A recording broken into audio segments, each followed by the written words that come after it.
Welcome all of you to our channel Lab Tech Guru. If you are new viewers on our channel, then you must share and subscribe our channel and don't forget to press the bell icon. Question number 36, क्योंकि 35 question number तक हमने पिछले video में देख लिया है, तो 36 number question से हम इस वीडियो में देखेंगे। तो हमारा जो पहला क्वेश्चन है 36 number question, anaemia is commonly seen in. जो एनीमिया होता है वो कॉमनली किस में देखा जाता है, आपको ये पूछा जा रहा है। इसका राइट आंसर हो जाएगा ऑप्शन बी, प्रेग्नेंट लेडी। ठीक है, यानी एनीमिया जो है प्रेग्नेंट लेडी के केस में ये देखा जाता है। ठीक है, नेक्स्ट क्वेश्चन है question number 37, the ability of substance to hold water molecule from surrounding environment and remains in same state is known as. आपको पूछा जा रहा है पदार्थ द्वारा आसपास के वातावरण से पानी के अणु को धारण करने और उसी अवस्था में बने रहने की क्षमता को क्या कहते हैं।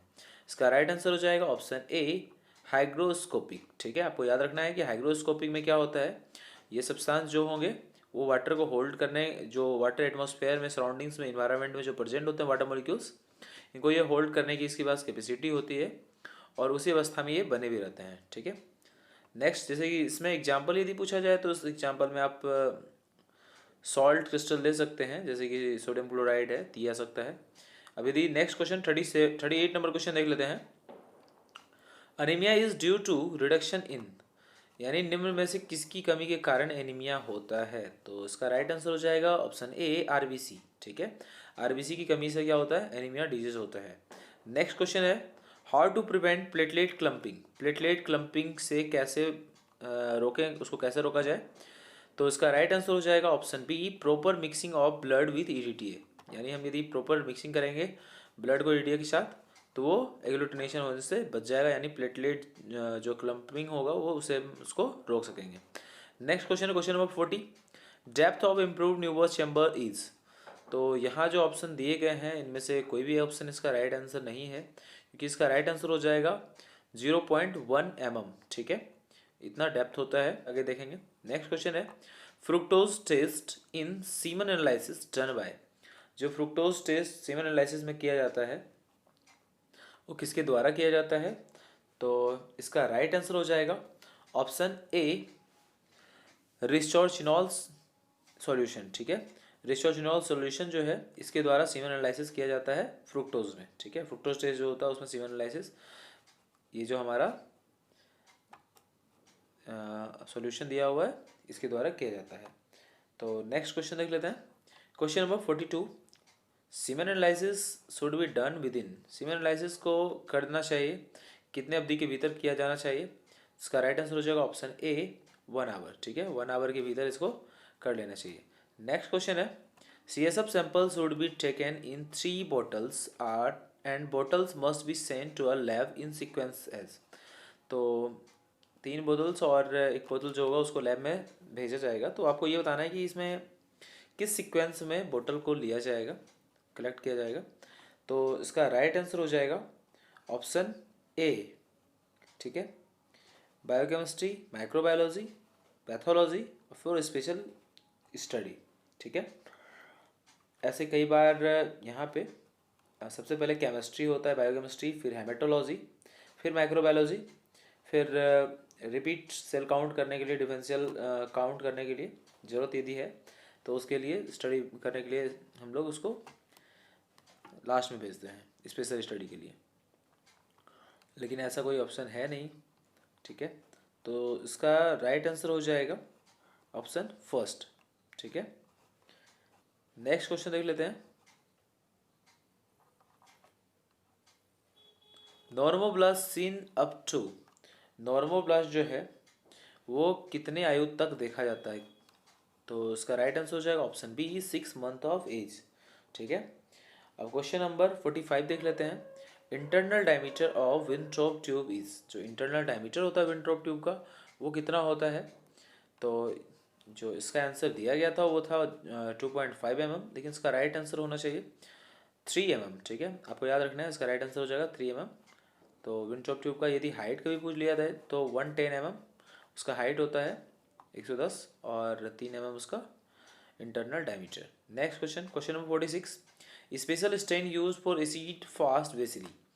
एसिड फास्ट बेसिली के लिए जो स्पेशल स्टेन इस्तेमाल किया जाता है, तो इनमें से कौन सा है? इसका राइट आंसर हो जाएगा option B, Ziehl Neelsen stain. ठीक है, तो जेल निल्सन स्टेन जो है, इसका इस्तेमाल हम लोग स्पेशल स्टेन के रूप में करते हैं एसिड फास्ट बेसिली को, या ट्यूबरक्लोसिस जो बैक्टीरिया होता है, बैक्टीरियम ट्यूबरक्लोसिस, उसको आइडेंटिफाई करने के लिए।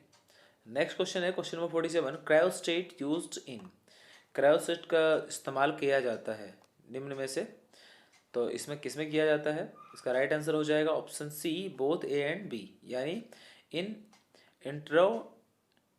इंट्राऑपरेटिव डायग्नोसिस, उसके बाद एक है फ्रोजन सेक्शन। ठीक है, इंट्रा ऑपरेटिव और फ्रोजन सेक्शन, इन दोनों के लिए हम लोग इस्तेमाल करते हैं क्रायोस्टेट का। ठीक है, नेक्स्ट है हमारा, needle must commonly used for collection of venous blood.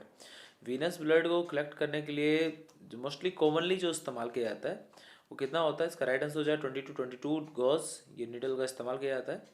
यदि ब्लड बैग में जो ब्लड को कलेक्ट किया जाता है तो उसके लिए 16 गॉज का निडल का इस्तेमाल किया जाता है। ठीक है, next question, question number 49, preferred anticoagulant of choice for haemoglobin.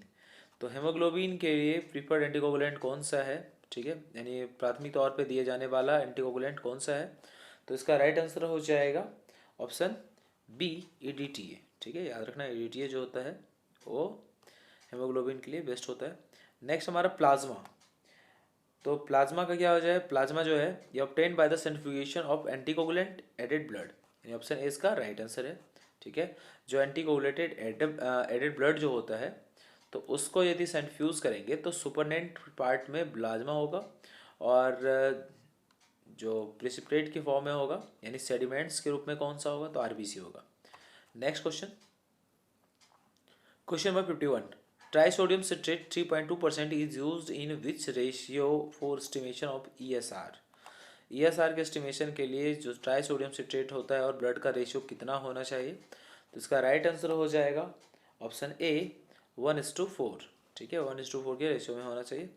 Next question, what is cyanmethaemoglobin method. तो साइनमेट हेमोग्लोबिन मेथड क्या है? इसका इस्तेमाल किया जाता है HB एस्टिमेशन के लिए। ठीक है, यानी इसका राइट आंसर हो जाएगा option A, use for HB estimation. Haemoglobin के एस्टिमेशन के लिए हम लोग इसका इस्तेमाल करते हैं। ठीक है, नेक्स्ट क्वेश्चन हम देख लेते हैं,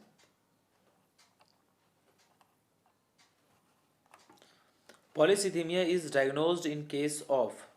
पॉलीसीथीमिया जो होता है वो डायग्नोज किया जाता है, किस केस में डायग्नोज किया जाता है? तो इसका राइट आंसर हो जाएगा हाई HB वैल्यू। ठीक है, यदि HB वैल्यू बहुत ज़्यादा है तो इसमें हम लोग पॉलीसीथीमिया को डायग्नोज करेंगे। नेक्स्ट हमारा, Sahli's method is used for. Sahli's method का इस्तेमाल हम लोग करते हैं किसके लिए? तो ये भी हमारा हेमोग्लोबिन एस्टिमेशन के लिए, HB एस्टिमेशन। ठीक है, next question, question number 55, which chemical used in cell counter for HB estimation. कौन से केमिकल का इस्तेमाल सेल काउंटर के लिए करते हैं HB एस्टिमेशन के लिए? तो इसका राइट आंसर हो जाएगा ऑप्शन ए, सोडियम लॉरियल सल्फेट। ठीक है, यानी ऑप्शन ए, सोडियम लॉरियल सल्फेट इसका राइट आंसर है। इसका इस्तेमाल हम लोग करते हैं सेल काउंटर में HB एस्टिमेशन के लिए। ठीक है, question number 56, WBC pipette has. जो WBC पिपेट होते हैं तो उसमें क्या होता है? वाइट बीड होता है। ठीक है, यानी ऑप्शन ए जो है ये इसका राइट आंसर है, white bead. Question number 57, Dunger's fluid is used for. जो डंगर्स फ्लूइड होता है उसका इस्तेमाल यानी उसका प्रयोग किसमें किया जाता है? तो उसका राइट आंसर हो जाएगा option B, eosinophils count. Eosinophil counts में हम लोग डंगर्स फ्लूइड का इस्तेमाल करते हैं।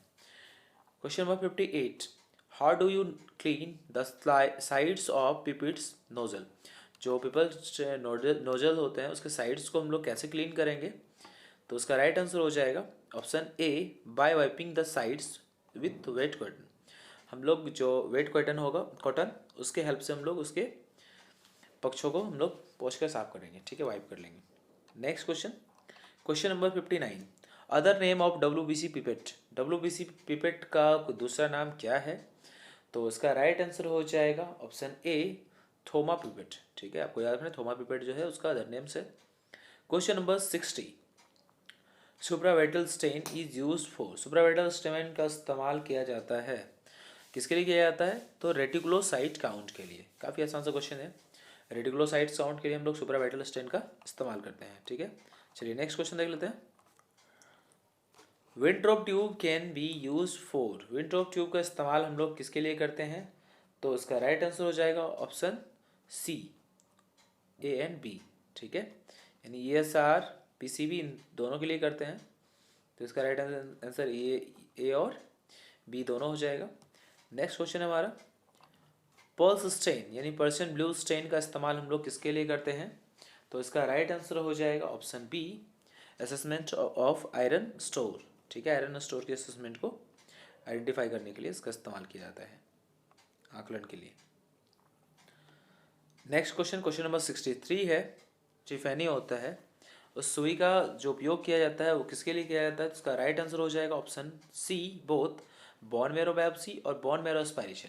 ठीक है, दोनों में हम लोग JMCD ट्रिफेनी सुई का इस्तेमाल करते हैं सैंपल कलेक्ट करने के लिए। क्वेश्चन नंबर 64, हेल्थ टेस्ट का उपयोग आकलन में किया जाता है, इसका इस्तेमाल किसके लिए असेसिंग में किया जाता है? तो इसका राइट आंसर हो जाएगा ऑप्शन ए, ब्लीडिंग टाइम। ठीक है, यानी ब्लीडिंग टाइम के लिए हम लोग हेल्थ टेस्ट का इस्तेमाल करते हैं। Question number 65, test use to monitor heparin therapy, heparin therapy के लिए हम लोग किस टेस्ट का इस्तेमाल करते हैं? तो इसका राइट आंसर हो जाएगा ऑप्शन सी, बोथ, यानी PT और APTT। ठीक है, यानी प्रोथ्रोम्बिन टाइम और पार्शियल प्रोथ्रोम्बिन टाइम दोनों का हम लोग इस्तेमाल करते हैं। ठीक है, next question number 66, what are the method of blood grouping, blood grouping का जो मेथड होता है वो तरीका क्या है? तो इसका राइट आंसर हो जाएगा option D, all of the above, यानी स्लाइड मेथड, ट्यूब मेथड और जेल कार्ड मेथड, इन तीनों मेथड से हम लोग ब्लड ग्रुपिंग कर सकते हैं। ठीक है, next question number 67, purpose of cross matching compatibility test is, जो क्रॉस मैचिंग कंपेटिबिलिटी टेस्ट जो होता है उसका पर्पस क्या है? तो इसका राइट आंसर हो जाएगा option A, to prevent the transfusion reaction, transfusion reaction से प्रिवेंट करने के लिए हम लोग इसका इस्तेमाल करते हैं। ठीक है, नेक्स्ट क्वेश्चन देख लेते हैं। Question number 68, 1 unit of blood contains, जो 1 यूनिट ब्लड का होता है उसमें क्या कंटेंस होता है, कितना ब्लड और कितना एंटीकोगुलेंट होता है? तो उसका राइट आंसर हो जाएगा option A, 450 ml blood and 63 ml of anticoagulant. ठीक है, next question, question number 69, Bombay blood group is considered as, Bombay blood group को माना जाता है, तो इसका राइट आंसर हो जाएगा option B, blood group O. ठीक है, आज का ये लास्ट क्वेश्चन, क्वेश्चन नंबर 70। फिर हम नेक्स्ट वीडियो में कुछ जनरल क्वेश्चन भी जरूर देख लेंगे कि जनरल से जो क्वेश्चन आए हुए थे वो कैसे क्वेश्चन आए हुए थे। क्वेश्चन नंबर 70 है, sodium metabisulphite 2% is use for, sodium metabisulphite 2% का इस्तेमाल करते हैं हम लोग, किसके लिए करते हैं? तो 70 नंबर इसका आंसर हो जाएगा सिकलिंग टेस्ट। ठीक है, हम लोग सिकलिंग टेस्ट के लिए हम इसका सोडियम मेटाबिसल्फेट 2% का इस्तेमाल करते हैं। ठीक है, तो चलिए आज के लिए इतना ही रहने देते हैं, नेक्स्ट वीडियो हम लोग फिर मिलेंगे। Bye bye, take care.